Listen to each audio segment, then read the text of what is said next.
Hey everyone, J-Rob Plays here, and now we know exactly who the next character is going to be for our 5-star, and that he's actually going to be a 5-star instead of a 4-star. There was some contention that Jaren Ward was going to be a 4-star, and then maybe we were looking at Shin Malphur as a 5-star at the same time. So right now, unless things change, we're just getting Jaren by himself with Umeko, Finala, and Kaber in the 4-star slots for him, which is fine because I still don't have Umeko maxed out, so it's going to be nice to get her crystals as I'm picking up Jaren. And we still don't know what his talent tree looks like. We do have a little bit of information on some of his abilities, but until the official information comes out, of course, we're not going to be able to see a lot of videos about that. Maybe the day before, I'll just double check to see if we can put a little bit of a teaser out for you guys, but if not, that'll be the day of that I'll have a video going over just some of the abilities and what they do. Of course, at that point, I can show you in game. But today's video, of course, is going to be Maru's guide because she only has 4 days as I'm recording this, 3 days and 9 hours left to get picked up. So if you guys are on the fence about picking her up, now is a good time to draw to make sure that you get her so that you can get her now before she has to come all the way back in rotation, because then you're going to have to wait behind Gwen, behind Estella. I'm not sure how they're going to handle bringing back characters into rotation in the future, because Maru is one that is definitely going to be needed. And even if there's not void spread, she's just a strong character to have defensively. And she was surprisingly better than we thought. We thought she was going to be kind of a dud because she looked like she was going to be slow and plodding, but her abilities let her keep up. And the fact that she can survive quite a bit, she's super tanky. She's actually hard to kill. It's hard to die when you use her appropriately. And you'll see as I show through the guide that she's just kind of an essential character to have if you're going to be drawing unlimited characters and you're not playing like free-to-play, for example. So the first thing that we're going to cover is the build, and then we're going to go through and talk about Calamity Ops, Expanse, and then kind of go down the line in the things that she does in matter of importance of in-game. That way people who are interested in the in-game stuff can get that in the front, and then people who are interested in some of these smaller, more casual things that she can do, they can get that toward the back end of the video, and you can kind of skip around. I'll try to have this timeline in the video as well as I can. You know, I've been a little under the weather, so it's been taking me longer to get videos out just as my health allows. And that's why I've been a little bit slower making videos in general. Obviously, I'm taking a little bit of a break on Destiny 2, waiting for the Renegade stuff to come out, which is going to be coming out later in the week. So that's going to be coming out. Hopefully, I'll be up to getting videos out quickly for that, because I do enjoy, again, still making Destiny 2 content. And I look forward to actually getting new Destiny 2 stuff. But now back to the build. So for Maru, her build is actually pretty simplistic. You can change it and tweak it a number of different ways. But the artifacts that she came with, the Undaunted Blazar, the Siphoning Blazar, Safeguarding Blazar, and the Bellicose Blazar, these are the way to go. And I'll explain why here. When we bring them up, you'll see that the Undaunted Blazar starts the process by gaining an overshield, granting 25 damage resistance for 2 seconds. If you gain this effect multiple times, the buff will stack up to 10 seconds. And as long as you're learning how to manage her shield, keeping her shield up, and bringing her shield up regularly, you're almost always going to have this up. There's going to be very few times in which you don't have this up, and that's usually during a traversal section of the map when you don't really need it because there's not enemies. You're just running down a hallway, for example. Now, Siphoning Blazar, that's when the wielder has an overshield and deal AoE damage. You're going to get overshield equal to 26% of the initial damage dealt for 10 seconds. And so that's going to also feed the Undaunted Blazar. So not only do you get the overshield from bringing up your shield, taking damage, which gives you that initial overshield, now you have an overshield, you can get more overshield based on the AoE damage you do. And your abilities are going to give you AoE damage when you're doing Maru's barrage attack, and when you're doing damage with either your heavy grenade launcher or your light grenade launcher. If you're using the Divergard drill, of course, you're also going to get those little grenades that spawn out of the head of the grenade. So you're going to get the initial grenade damage plus whatever splash you get, and you're going to get the initial splash damage from the little smaller seekers, as long as enemies are on the ground and not in the air.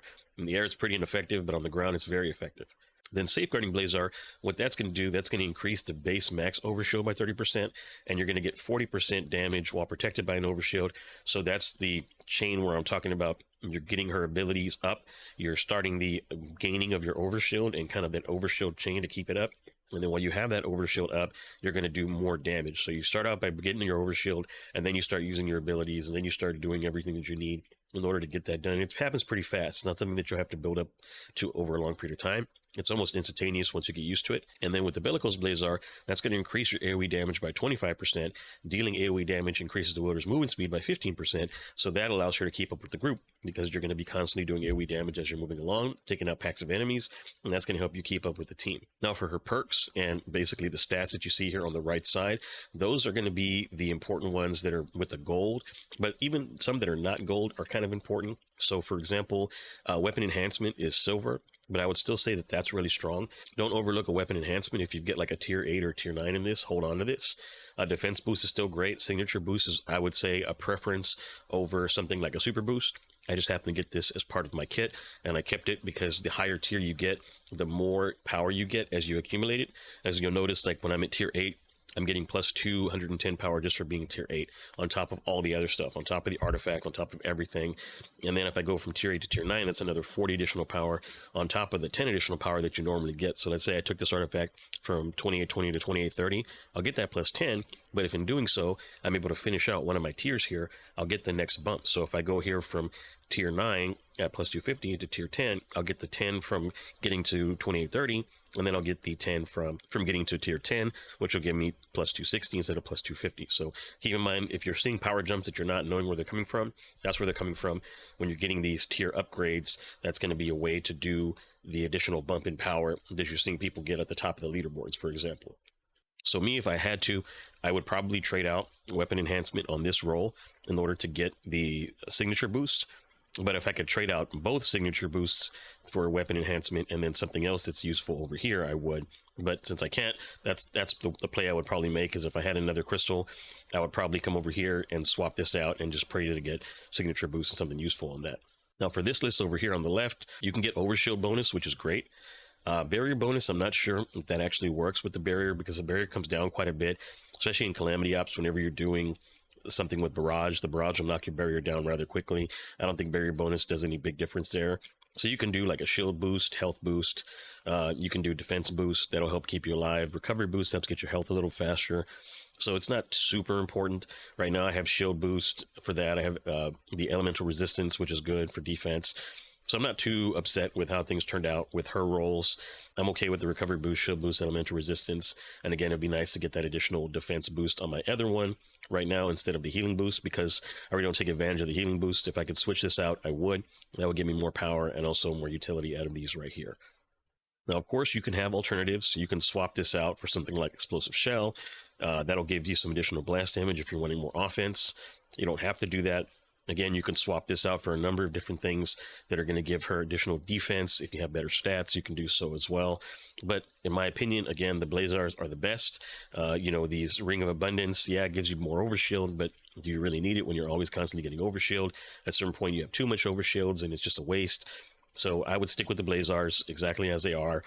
I was trying to figure out how to say this, so I looked it up, and apparently it's like a quasar, like the stars, and that's how the pronunciation came out, so that's what I'm going with.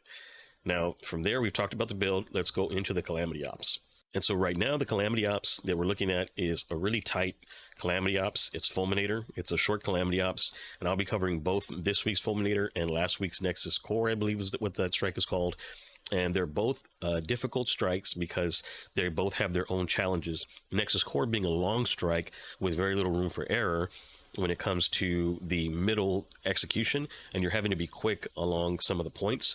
Whereas with Fulminator, it's like very paced strike, and there's not a lot of places that you can make improvements in, so you have to be perfect in the early going. So even though there's a little more room for error in the back half of the Fulminator, in the front half of the Fulminator, you have to be pretty tight. And if you're going to try to get in, because right now, if you're looking at even Master 1, like I don't know what it is in Master 2 because I got held back last week. We couldn't get together quite enough to get high enough score, to get enough practice, get high enough score. So we got into the Unchanged at the very last, day. I think we got knocked out into the Unchanged. And so that's where we stayed. We're still Master 1, trying to get into Master 2 this week. Right now, Master 2 is 428, 200. Some of the better scores, even in Master 2, are in the 430. I think Blakey Poo posted a video the other day where he got 430 and he was like 4th place. So it's competitive in almost all the zones, I believe. Obviously, you can graduate out of the Expert 1 and Expert 2, but once you get into the Master 1, you have to get in the promo zone to get to Master 2. So there's no graduating out or getting a high enough score. There's no cap on that. So you're probably going to have to, considering there's still 4 days left, 3 days, 9 hours, again, I was recording this video, get to the 420s in order to graduate out of Master 1 if you're in Zone 1 with me. I don't know what the other zones look like, but I imagine they're probably very similar. Because again, you're going to get a lot of that score early on in the strike. And I'll kind of show you through one of our runs that we did where we were able to get the 4095, I believe is the run that I have. And I'll kind of walk through that right now. And so in this case, it's actually going to be like a 405 run, I believe we pulled when we were using the setup that's currently kind of king in this Calamity Ops, which is 1 Ning, 1 Maru, 1 Hellhest. And so what you'll see there, what we ended up doing is we ended up using the strategy right now that everybody's using is to start off in your orb and then res as the Ning is coming around the corner. That's going to put you right in front of the Nings to help kind of get that one additional second in. How you can get out of the room as quick as possible. Ideally, you want to get out of this first room at 20 seconds with your Ning. Everybody else can stay behind and clear ads. And as you see, we're still at 101, and we're still going to get our normal, I think it's like 1025 is what it ends up being. Yeah, 1025. And then we start up the circle and darkness zone around 43 seconds. Ideally, you want to try to get that under 40 seconds the best you can. Reason being is you'll notice I'm staying here, letting these things gather up, and I'm popping my super here because I know that we're a little bit behind and I'm just trying to catch up. But you want to try to kill all those ads, force these ads coming out to get down before 5, and then ideally, if you had more time, that other group of ads it's going to drop down right now with the marksman, you're going to get that with your super. And that's what you'll see in a lot of the videos on the high scores, is this other group of ads you're going to end up killing with your super because they're dropping down right as the 5 is getting ready to tick. So you get it all. Now, in this case, what we're doing is just clearing as quick as possible, making sure that we're making the best choice on where to stand and to take out enemies. Like I'm trying to take out small enemies so they don't end up killing our Hellhests. The Ning killed himself so that when he can respawn when our Hellhest rounds the corner and the Ning's going to spawn in front of him here, you'll see right here, the Ning will spawn down and then take off. It's not the greatest skip, but it does add like a second or two sometimes. You got to do it right though. But from there, the Ning will pop his super, run ahead, try to kill all the little small ads, and you want to try to get all of these Marauders before 4. So part of the reason why we didn't get as high a score here as we had is because we didn't really have it set kind of in stone that we were killing these guys before 4. But ideally in this run, you're going to want to try to get all these ads killed in this room, including both Shinka marksmen at the 4, because with this strike, there's a bug where when you're in the boss room, enemies at a certain point will just stop counting, just stop giving you score. Even if you kill the boss at 2, some of those enemies will absolutely stop giving you score. And so right now, this is an older run. This is before the unstuck, where you could unstuck and it would put you forward with the Ning. In this case, if you were going to try to do that with the change, with the 20-second unstuck, you're going to have to unstuck all the way back when you first start running down. And then by the time you get your 20 seconds over, you have to hope that your Ning and Hellhest have cleared that hallway and you're ready to get put forward. If not, it's just going to put you back, waste you a couple seconds instead of gaining you a couple seconds. But basically, that's the goal. That's kind of what the push is. And since it's such a fast strike, what I'm going to do is I'm just talking through this right now as we're coming up the elevator. I'm going to do just kind of this mild commentary so that you see kind of what we're doing in the background and the idea behind it. And then I'm going to go over what Maru does and brings to the table and why. And so just as I'm covering this, waiting for the boss, there's not a whole lot going on that's new. Essentially what we're going to do is we're going to pop our shield to get an overshield after using our ability, because using the ability and then getting hit with the barrage is going to give me an instant 2. Then I'm going to pop it again. I'm going to hit him with my drill because it does a little AoE to get rid of that last little bit of health. And then I'm going to start using Maru's abilities to try to get the enemies in groups. I try to save the barrage when there's like 3 enemies near each other, because it'll push them away from each other, but it'll also strip their shields. That'll also allow the Ning to help and allow the other kind of like supers and stuff that are going off to try to make sure that AoE takes down these enemies. Then I'm going to pop my super, going to take out as much as I can in a straight line, even killing the little shanks and stuff, trying to get score. As you see, the elites stop giving score and everything stopped giving score, so we just killed the boss. But essentially, if you did your work early and you killed everything early, you would get those last sections of elites, they count, and then you kill the boss. So now going back to the beginning of the strike here, when I spawn in, you'll notice that I'm using my abilities that do explosions to take out the little shanks, and then right away I'm trying to take out very quickly the Shinka coming down. I'm going to use my shield to get an overshield to protect myself, and then I'm going to use my barrage that's boosted in order to take down the Shink. Now once the Shank's down, the Shinka's down, I'm going to then follow behind, and again I'm using my primary to take out these dregs. And with Maru's abilities, again, using the barrage to block to get that overshield, you're going to one-shot most things with your shot as long as you're hitting the body shot, and it'll actually AoE kill a lot of things as well.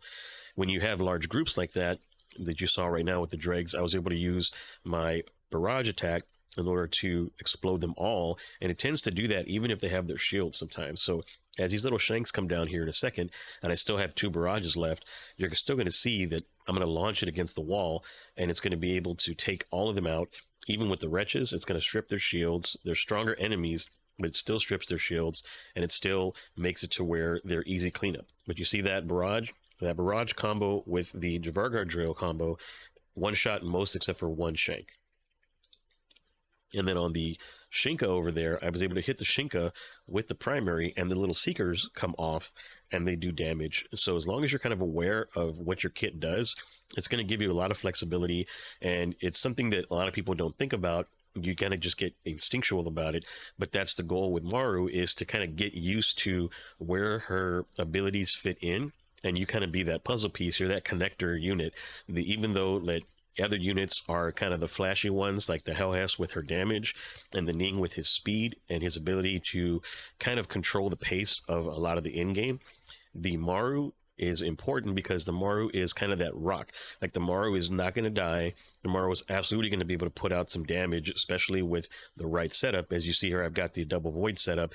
The reason being is that grenade launcher can stack up to 10 with auto-loading holster and the perk, the mod from auto-loading holster, and that puts out a lot of damage in a short period of time. It's a fast-firing grenade launcher. I mean, even keeping in mind like the shoot to loot on your weapon right there, I quickly shoot to loot the brick to get ready before I'm unstuck into the next area. Like, just little stuff like that, like little knowledge, makes such a huge difference in your Maru kit. And right there, bringing up the shield keeps me from getting killed by the barrage and any of the marauders while I'm hitting the button on the elevator to bring the elevator down. And so that's going to be kind of what separates a lot of people with Maru. If you watch my other guide on the actual Calamity Ops for this week, that is something that I mentioned to people, is learning how to use her kit in a way that is smooth and offensive and defensive at the same time. So with Maru in PvP, if you've been playing recently with the iron bar stuff, you can do that too. Not as smoothly because it kind of cuts off your reload a little bit, but essentially you shoot your primary, and as it's reloading, you bring up your shield. The shield will not interrupt your reload. And so what that means is that when your gun is ready to shoot again, if you're spamming the shoot button, it'll shoot and bring your shield down, like I'm doing right here against the boss. And then I can bring my shield up while the reload happens, shoot to bring my shield down, and then bring my shield up while a reload happens. And so even though I may be out of heavy, or I'm not using my heavy at the moment, I'm still increasing my damage by keeping the overshield up. I'm still getting more overshield by shooting and doing damage with the weapon. That's all feeding back into each other. I'm getting explosions from the initial shots. All the little small seekers are coming out. All that's happening in synergy, and you don't have to do a thing but just really keep your momentum and keep your rhythm going with the shots. So again, shoot, bring up your shield, shoot, bring up your shield, throw your barrage out every now and then in a large crowd. That's going to boost you too. Using your signature abilities can boost you as well. And so those things kind of stack up to make Maru just a great offensive powerhouse, and it'll make the difference for you in the long run. Now let's talk about a longer strike, something that takes a little bit more strategy for her, in my opinion, and that's going to be the Nexus Core. Now for the Nexus Core, our team was going to be 2 Hellhests and Maru, and with this one, it was all about trying to get into certain segments at a certain score time while being as fast as possible, but you still wanted to get all the enemies that you could. And so what we're doing is we're stripping the shields. I'm popping immediately my shield to get the barrage, to get my barrages up, and I'm using those barrages to clear enemies as we go. Trying to kill all the little stuff so that my Hellhest can focus only on the big stuff. They can get the Shinkas down, and then from there I've got the attention of the boss so that the boss is attacking me and not them. I try to absorb as many barrages as I can so we don't have to worry about it, and then I try to make sure that we kill all the little guys so that we get full credit whenever I'm getting teleported in. And there you see we're at 140,000. I think we get to 147,000 by killing the 2 orange bar Minotaurs here, in addition to the 2 harpies there on my right. So I'm going to hit them with that to stun them, throw out my barrage, try to get them both killed before the 5 ticks over, and we do get it all at 147. And so that was kind of the goal. And again, you see how I'm always pushing forward, always using the shield, always making sure that my positioning is good, that even though I'm low health, not to panic, because the moment that I bring my shield up and damage is coming out, I'm going to get a full overshield. So don't worry about it if you get a little bit low health. If your shields get broken, just bring your overshield up at the right timing while your attack is on the way. And then from there, you'll still be able to follow up and still be aggressive with your attack. Even here, as you can see, I almost died, but still I shielded up, got my shield, popped my super. Now I'm taking out all the little stuff. And the reason why I'm doing this first is so that way we can be just focused on only the Shinkas and the boss when the boss spawns, because killing the 2 Minotaurs early allows the Hellhest to pick up the little lasers and bring down the laser boxes, those cores that are keeping the shield up. Once those boxes are destroyed, the boss spawns, and then from there, as you see, we got the Shinkas down at the same time as the boss out. They were able to use their salvos at the same time. One of them had the super going, and they just melted everything, and we're out of here in 2 minutes at 226, 200. Now, obviously, the faster teams are faster than that because we got held back. You know, this isn't going to be a promotion run for a Master 1 tier to Master 2, but it would be a promotion run if you were just trying to get out of the lower levels. So anybody who's below Master 1 can get up to that by following these strategies if this is the strike at any point and you're on a Maru, and that's, you know, something that's needed in some of these whenever you have her specific Shinka. Now from here, as you noticed, I used my barrage to take out the group. I still stunned the imp, but I blocked right away because a lot of times there's an incoming shot from the Cyclopses. And then from there, I'm doing my best to use my abilities to clear up the goblins. Now we chose here to jump off. Reason being is that our Hellhests would run ahead with the boost.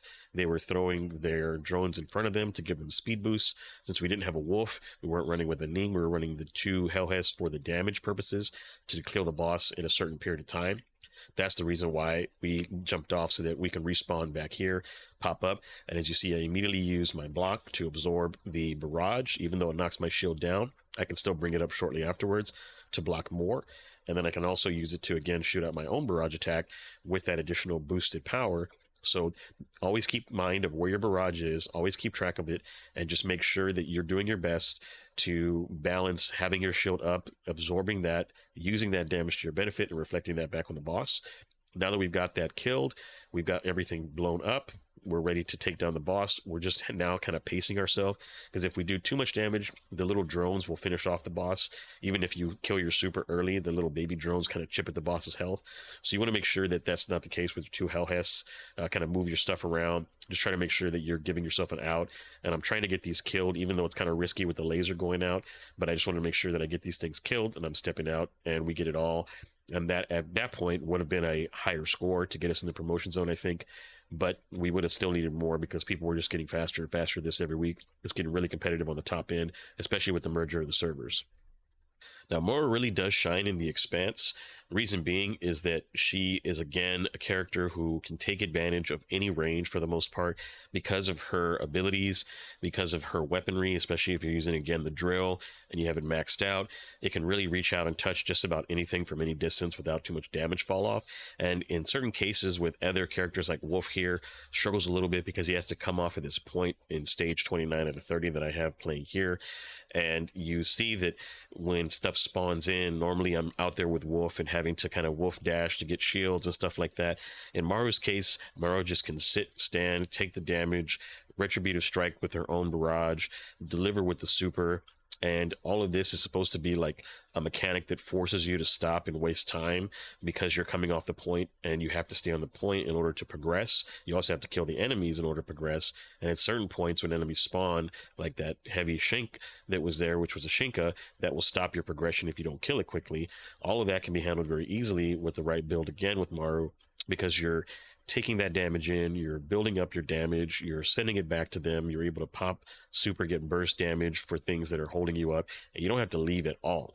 So you get through what would normally be a long, kind of drawn out section of the Expanse, and that's something that's going to usually eat up 2 minutes, 2:30 on a wolf time, and you get through that in like a minute and a half or something like that in Maru, because that's like as fast as you can get it because you haven't left the whole thing. So you're counting that 100 seconds, you're there for 100 seconds and maybe 3 or 4 additional for it to start and stop, right? And then of course with her build, once you get a chance to hop into the portal and you're picking stuff, you get stuff like Void Shackles, for example. In this one, as you can see, I also have Hollow and Detonator, so I'm getting increased explosion, damage radius, I'm getting blast damage.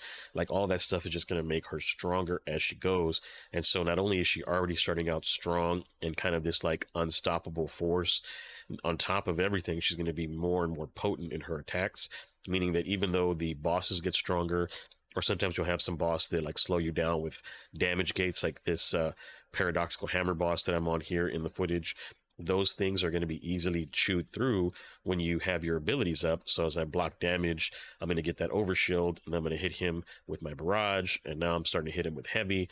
And as you can see, that even though like another character may have to take cover, I don't really have to. I can just kind of sit, and I have my mobile cover, and I'm in there with all the enemies shooting at me the whole time, and I don't even care. And again, at this point, when I'm doing this with Maru too, it's earlier in the week, so I'm not even that warmed up with her. Like it's not like I'm coming off Calamity Ops and I'm in the speed run mode. I'm just kind of chilling on a Monday, usually doing these during the Monday reset. You know what I mean? It's no, or actually a Thursday. I take it back. Thursday in the Expanse, I believe, is a reset, but still no problem. I don't have to worry about stressing about anything. I know people can sometimes struggle, but with Maru, her kit is built in such a way that even like a tier 0, tier 1 Maru are perfectly fine. Tier 2 is the sweet spot, and that's why I said I would stop, and I did. So this whole time, I've done everything that I've done with Maru in the game. I've gotten good with her to the point where, again, I'm pushing the in-game Calamity Ops, all that with just a tier 2. And even though for me, I got unlucky, it took me almost all the way down to the pity to get her tier 2. Some people may get her double Maru right away, and you get tier 2 immediately, and you're done with her. So hopefully for you guys, if you're watching this video and you go and you pull her and you get a double mythic right away, great, you're set. You've got Maru, she's tier 2. That's exactly where you need her to be. Even if you get the tier 1, you can always buy the Challenger or Journey bundles and get that additional crystal choice and specifically spend that on Maru to get her to tier 2. And the reason why I picked tier 2 for Maru and why it's important to get tier 2 for Maru is because tier 2 for Maru allows her to generate her shield back by doing damage with her heavy and her primary grenade launchers. The heavy gives you more than the primary, but essentially that's going to keep your shield up longer, and that's going to feed more into that combo that I mentioned where you shoot, bring up your shield, shoot to lower the shield, bring up your shield, and shoot to lower the shield. And that kind of keeps you going in that mode, and that essentially damage rotation is what it ends up being. And now we're going to be looking at Maru in her legendary campaign. In this case, the legendary campaign tends to give her the Hive mission. And so with the Hive mission, it's really easy because there are a lot of smaller things that are easy to kill with her abilities. The only issue that I see with Maru in the Hive mission is that the boss floats around. And I mentioned that in her abilities preview, that when you're fighting a boss that's in the air, the additional damage you would normally be doing with the little seekers that come off of your grenades, those kind of fall to the side and they don't really hit anybody or anything, and those are kind of wasted damage. But she does such good damage once you have her built right that it really doesn't matter if the seekers hit or not. Those are really just there to clean up some of the small ads that may be around the boss's feet, and those are good for that situation at the boss. Whenever you have a lot of the cursed thralls coming at you toward the end, you can just shoot the boss and the little stuff will fall down like you see here falling from the Shrieker, and it'll take out the cursed thralls. And as long as you're not standing in the middle of the pile, you're going to be fine. And even then, you can probably absorb all of their explosions with one good time shield, kind of like a riposte. Like if you bring the shield up in response to their explosion and you time it right, kind of deflect that back, and then you won't actually get the damage because it's like going to strip your shield immediately, but at the same time give you those 2 barrages back of your charges, kind of like doing the same thing when you're in the Calamity Ops and you're blocking a barrage from Calamity Ops. Same thing. So you can kill stuff like that. You can walk right through a group of cursed thralls with your shield up. They'll explode, strip your shield, and some of the other ones that are further back may do a little damage to you, but it's not going to be enough to kill you normally unless there's behind you when you bring your shield up, because again, it's only like a 180-degree block. It's not like a full like orb around you. It's just kind of that front half and then a little bit more. And as you see, again, I'm tearing through all of these things. This is my second run through on this particular legendary campaign with Maru week-wise, and I'm already used to where everything spawns, so I'm already ready for stuff when it spawns. I don't really have to use my heavy much. This was before I even had built my Void grenade launcher, so I'm still using a solar grenade launcher, which does good damage because it's an ensured yield grenade launcher, but it's not going to get the 10 rounds that I could just straight unload like the other grenade launcher would be. Although I do have better ammo economy because now I've got so much in the magazine and like 23 in reserve. I still rather have it in the magazine than in reserve. And so here these knights spawn. All that additional damage going down from the small seekers takes out for the most of the knights just by hitting the front one. And then I just have a little baby cleanup. And here I'm just using the heavy, which I hardly ever have to use because of how strong the primary grenade launcher is. Like the primary grenade launcher might as well be a heavy. It's weird in Destiny Rising how the heavies sometimes are not as strong as the primaries, and sometimes the heavy weapons in general like kind of get outshined by a good exotic primary, which is nuts to me. Like I get that it happens sometimes in Destiny, but usually there's still like a heavy primary that is for the most part going to be able to beat that out that you can switch to. But because you are stuck with certain weapons on certain characters, Icor's is a perfect example. Icor's rocket launchers are terrible. Like they do hardly any damage. Even like the twin-tailed fox triple rocket launcher is going to do hardly any damage compared to the divert guard drill on her, because I obviously I didn't have it until Maru came out, but now that I have Maru built, that's also going to help with Ikora. And then Ikora's rocket launcher does this tiny little bit of damage. Then I switch back to the drill, and the drill's doing the same amount of damage and then more because of the additional drill. So it's ridiculous how good the primary is, but that's, again, something that they wanted to make sure that Maru was powerful enough to compete. And so that's why it is what it is. Let me rewind back to the beginning of the boss fight here. So you can see that, again, the explosions from my drill are taking out the Curse Thrall. You can see that my shield is blocking the Curse Thrall damage perfectly. The drilling aspect of the primary is good for immunity phases for bosses that sometimes you shoot them and they don't really go immune like they should. I pop my super here to take out these two enemies. If you're a tier 6 Maru, you get your super back by killing a bunch of little small stuff, but you don't have to worry about that if you can blow it up just like I did, and I killed the boss like in a few seconds. So that's kind of a wasted thing, because yeah, I get my super back, but the activity's over, right? So that's how strong Maru is in this scenario. For the GMs, I was able to get some footage of Maru in the Foundry, and this was again a little earlier on in my using Maru, so I'm actually better now, obviously, than I was when I was running this GM, but still, I didn't have that much of a difficult time. Normally, when you're running a character that's like kind of slow and plotting in a GM, that's maybe a little bit out of place in certain parts of it, you get killed easier because you get focused by enemies, and you never know what kind of teammates you're going to get, because your teammates might always be dead, and you have to pick them up off the ground. And Maru is actually really good in that aspect. So if you're solo queuing into these and you're getting randoms, you don't have to worry too much when you're Maru of having a team get wiped out, and then you may be happen to have something unlucky happen and end your run, because people tend to leave, even though it doesn't matter if you wipe in a GM, you just go to your checkpoint and complete it, right? But people get frustrated and they leave, and that's just how it is. It's like a Destiny thing. It's hard to shake that from Destiny community in general, and that carried over into Destiny Rising. But when it comes to keeping up with damage and stuff like that, Maru will pretty much out damage most other randoms that are just kind of average at their classes. So not only are you okay when it comes to survivability, you'll be fine when it comes to bringing the boss down. I had one painful experience. I can't remember what character I was running on, but it was a character where I was having to really kind of solo the boss with my primary, because I had to save my heavy for the Shinka in this week.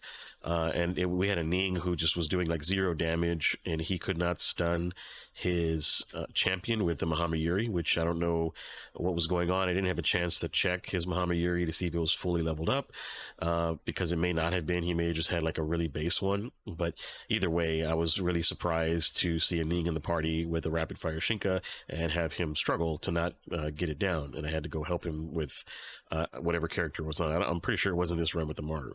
So when you're in these situations and you're helping your team on a GM situation where damage is going out, they can one-shot some players if they're not built appropriately, if they're a little squishy.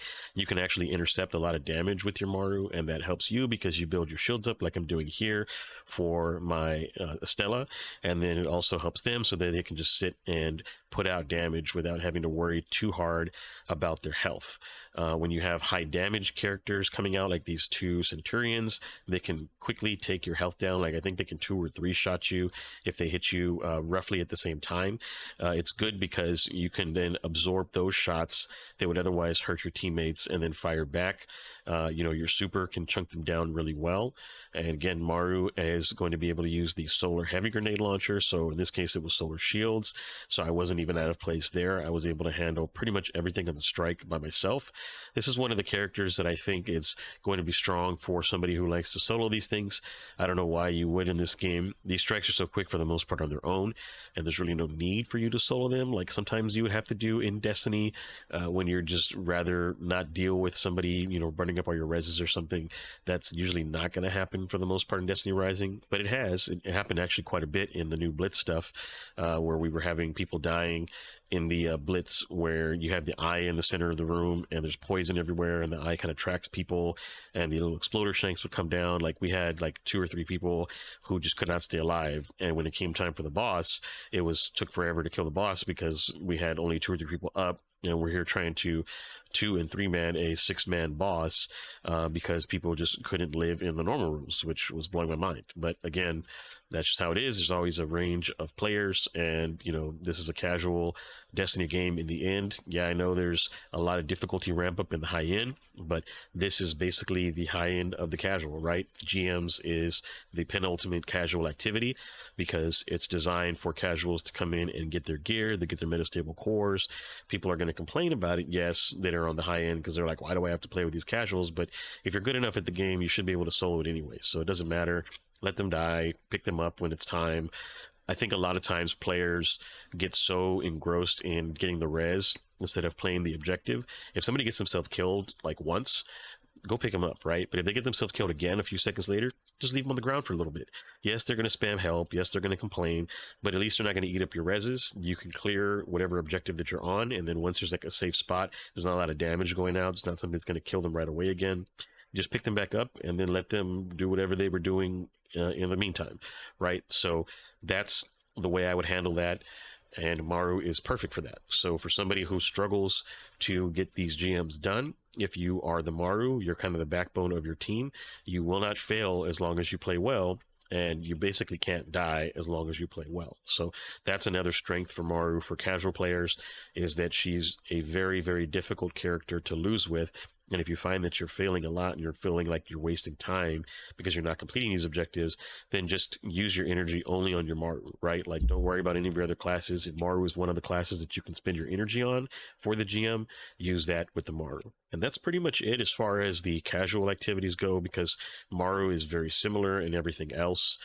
Shifting gates is the only other thing that I would say to touch on a little bit. I don't think I have any footage of that, but Maru is actually kind of annoying in shifting gates, like in a good way, because Maru can really annoy the enemies that are out there trying to kill you rather quickly, like the people who have the Ning or the people who have Umeko, and they're just trying to snipe you right away, or they're sniping your head as soon as you're leaning around the corner. Like, you know, if you're getting the sense that you're playing against a lot of players that are using some type of like a Cronus Zen or a Zim on their computer, and then putting the controller input with the keyboard and mouse and then turning up the auto aim essentially to have an aimbot, which is what I believe some players do in this game, then you can run Maru, because Maru will frustrate those players, because those players are going to then try to take you out from around the corner like they always do, and you come around the corner with your shield and they burn all their heavy, and they can't just generate new heavy unless they're using hard cheats. And I don't know how good the anti-cheat system is, but I haven't yet really seen somebody with infinite heavy yet, or any of those kind of cheats, which is surprising for a Destiny game. Could just be because the population is not as high as the Destiny 2 population was at one point, so it's not as popular to cheat in Destiny Rising. But I just think a lot of the cheaters, quote unquote cheaters in Destiny Rising, are people using hardware cheats, you know, like a Cronus Zen or a Zim, and they're simulating a controller with keyboard and mouse, and they're just maxing out the auto aim and having something like a shield to eat up that heavy and then kind of bounce around them while you're reloading. Because again, you can reload, put your shield up while you're reloading, shoot them, shield, let them use their ammo, shoot them, and you just kind of tick them down. Or you can delay while your teammates are coming. If you're in comms with your team and you're that high end, you can use Maru to kind of be a pest and to distract, and just as long as you don't run your shield out or don't back yourself too far into a corner, your teammates will come and clean up, as long as you're playing her right. So she's kind of like a Yolder in that way, where Yolder can do kind of the same thing, be a pest. She's very tanky, hard to kill quickly. She can get in, do a little damage, run away. You really can't do a whole lot if she's got all of her kit ready. And so that's something that I think that she stands out in the Shifting Gates meta on the top end, is doing that distract role. And of course, she's good against bosses. You can save her super, you can melt boss pretty easily.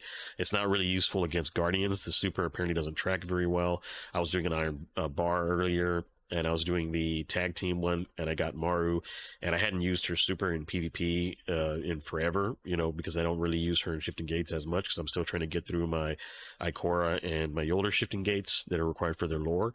And with Maru, in Shifting Gates with enemies, she tracks with her super. But in Iron Bar, she doesn't track at all. So, like, her shots just go everywhere and they hit nothing. You have to basically lead her shots. And I wasn't prepared for that. I was over here putting the reticle on the enemy and tracking them appropriately, and the shots were just blooming all around the enemy. And I said, well, now I know I have to lead. So that's something that you have to be ready for when you're playing Maru in an Iron Bar situation, PvP situation. And so now that we've covered the activities, I want to just go over the weapons real quick. That way you kind of understand, if you're a little bit newer to Maru, where her weapons stand. Putting this toward the end of the video because most people have already had time to play with Maru. And so for those players, just kind of trying to get an idea of where they are. or at least have seen Maru, what she can do. Those players can get that information first, and this information toward the back of the video is for people who really need it. And so the main setup that I would recommend with Maru for the in-game stuff is going to be her Dvergar drill and her Cerna boost, I guess is how you would say it, but essentially the void grenade launcher, the fast-firing void grenade launcher. Reason being is that this one, with the trait perk combinations, you can get auto-loading holster and polyploidy. Polyploidy, that's going to allow you to do additional damage when you hit one target, so 100%, and 50% blast damage more when you're hitting 2 or more targets, but always at least 50% more just from having that perk. So it's really a perk that you don't have to do a whole lot to activate. It's just kind of like an always there perk like Vorpal. So that's something that I recommend. Obviously, these other perks are okay, but for the most part, this auto-loading polyploidy is all you need. That's the only thing I would go for. If you were just going to keep one, this is the one you keep. Now, with auto-loading, the reason why this is important is, again, like I mentioned earlier, with a perk upgrade from having the spring wheel mag that has the matching auto-loading holster perk, you're going to keep the weapon holstered, and it's going to be auto-reloaded in your pocket. It'll overflow up to 25% of the magazine, up to 100% of the rounds, meaning that this having a 5-round magazine will get 10 rounds in the mag. And then, of course, when you have the synesthesia setup, reloading is going to give it more range and handling. And for spread weapons, you're going to get more velocity. So the grenade launcher is going to fire faster, reaching its target quicker, meaning you're going to miss less. If you don't get a final blow on the target, the next projectile deals 10% more blast damage. So basically, the idea is as you're doing this damage to one single big target, you're going to be doing 110% more damage. And you're going to be auto-loading it in the background and doing 110% more damage on big stuff. Blast damage is increased to 120% when only one target is hit with the additional perk from this here. And so overall, it's a good boss killing, or should I say Shinka killing weapon. And you bring that out for the big stuff or to clear large rooms, where everything else, the Dvergar drill is going to carry you. Like, yes, the fleet is fine. Like, you can actually run the polyploidy with the fraternity roll, for example, like I have here. There's a couple of other rolls, but as you can see, it's not as good when it comes to just overall damage as the Dvergar drill. That I don't even have these really upgraded with anything. I didn't even invest any of these because this is so good, and because I was running myself a either auto-loading and ensured yields roll or a fraternity and ensured yields roll.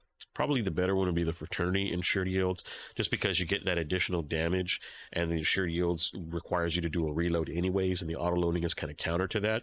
This is just for usefulness. If you're running and gunning, you're still going to want to reload to proc fraternity, but this will help you in a situation where you're not going to have time to reload and you need it. Now, when it comes to the Dvergar drill, with the way that it's set up, once projectile hits a target directly, it's going to finish drilling through them. It's going to do an additional 50% damage and explosion damage of the base blast damage. Then, once you upgrade it again, you're going to get a straight line fire, dealing 50% direct hit damage. So it's going to change how you play the game. Normally, you're used to arcing shots. It was a little bit of a difference. It was like a weird change to just aim straight at stuff with this. But you can definitely aim down sight with it and use the little red dot on it. It goes right where you send it. It's kind of like a little sniper, shot. Basically, you're like running around like a mountaintop with a drill on it, and it's fantastic. Then from there, once you get it upgraded fully, the blast damage from the post-drilling explosion is increased to 100%. So that's why you get such big, potent blast at the end of the attack that you'll see in the videos wiping out stuff for me. And as you're upgrading it, of course, you're going to get more velocity, handling, blast damage, and it just gets stronger and stronger and stronger as you stack that up and you invest into the weapon. And again, this weapon is good for not just Maru, but also for Ikora. So for any Ikora enjoyers, this is a strong primary for her as well. And then you're going to run her with the polyploidy rocket launcher that just came out. Now for the lightning companions, me personally, I just went straight void. So you get the increased spread weapon damage when you have an overshield. That's just built onto Maru. I've got the void ability boost here, and then I went with signature ability boost, increasing void damage. I did have better options, like when you click through here and you're looking through tier 6 stuff, it's going to have like more potency for overshields, or different durations of buffs and things, increase health, stuff like that. But I just decided, I'm just going to go with this signature ability increasing void damage, even though it's less of a percentage because my Gwen is lower in the talent tree. I still want that ability to generate more when I pop my signature abilities and kind of keep that flow going. To me, it felt more useful. So obviously, if you have a T6 Gwen, it's going to be even better, but my tier 2 Gwen is just fine. And I know that I talked to this before in other videos, but since this is a complete guide, I just want to make sure that I cover the talent tree just really fast. So Annihilation Blast is what I call the barrage, essentially, her attack here. If you go into her relic abilities, you'll see that this top ability, Annihilation Blast, is the one where you fire a barrage, a cannonball that does a ton of damage out. And from here, when you come into the talent tree, this first one gives you 2 of them. So that's going to get you started, because having those 2 allows you to kind of balance that attack pattern more between her shield and her blast, and her shield and her blast, especially when you're using it in Calamity Ops and getting 2 back right away when you have your shield brought down by a barrage.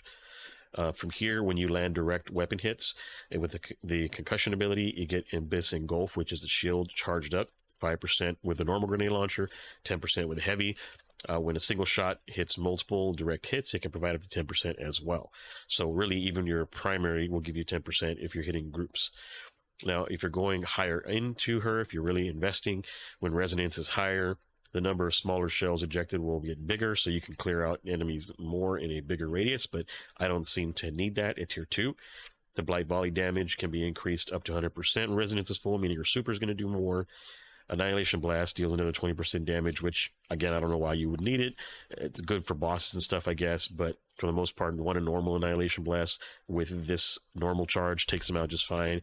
And then this one here, the efficiency at which Abyss Engulf absorbs damage to provide overshield and recharges it with an increased additional 15% when resonance is full, like that kind of stuff. It kind of takes her abilities and kind of caps them out, essentially, but she's already so good. You're already looking at her blight volley in this case doing so much damage, getting the additional damage up to 60%. When the resonance is higher than 50%, her projectiles travel higher, they gain tracking capability. Maru's walk speed gets increased when she's in the super, like you get damage resistance, all that kind of stuff. It's already too overpowered, in my opinion, to need all that other stuff. So for me, I think just with these additional benefits that she already has built into her kit, you don't really need like a tier 6 to get all of that. If you have any additional questions or concerns about any of the things that we covered in the guide, if I haven't covered a certain activity and you just wanted to ask about how Maru was in that activity and my experience with it, just drop me a comment below. That way I can answer all your questions so you feel comfortable pulling for Maru before she's gone here in a couple of days. And then, of course, you'll be able to see me with Jaren in a few days, even though we know that the Renegades is coming out on the 2nd and Jaren is coming out on the 4th. I'm still going to be playing Jaren on the 4th and playing around with him. The great thing about Destiny Rising is that I can play my 2 or 3 hours in Destiny Rising, kind of exhaust all of my pinnacle, have a little fun with Jaren Ward, and then go right back in to grind the rest of the day that I can in Destiny 2. So I'll still be doing that, of course, balancing the 2 out as best I can. That Renegades content hopefully is a large amount of content. I hope you don't see me next week in a Destiny Rising video complaining about how I'm already done with Renegades, but you never know. I don't know how big the content is. I don't know how deep it goes. I don't know how quickly I'm going to get bored of the Helldiver-ish mode, which I said earlier in my feedback video, if you saw the feedback video about the Renegades reveal, that I'm kind of already Helldivered out. I played Helldivers a ton with my friends. Yes, it's fun. Do I want to play it in Destiny? I don't know. We'll see. I'll play it a couple times. I'll give it some time, but in my opinion, right now, just from the outside looking in until I'm in it, I don't think I'll be grinding that over and over and over again. You know what I mean? I will play the game. I will still get higher power. I still want to get my tier 5 stuff. I still want to get my cool lightsaber. I want to get that black lightsaber. That thing looks sick. But overall, I'm going to just do my best to cover the important things about Renegades while still covering the important things about Destiny Rising. And of course, with all of my subs from the Destiny 2 channel still sticking around, I appreciate you guys. All of the new Destiny Rising subs. If you're interested in Destiny 2 and you're coming back for Renegades with me, I appreciate you guys checking out my videos there as well. And if you do decide to draw for Maru and you enjoy her, don't forget to come back to this video and drop me a like to let me know. I'll see you guys in the next one.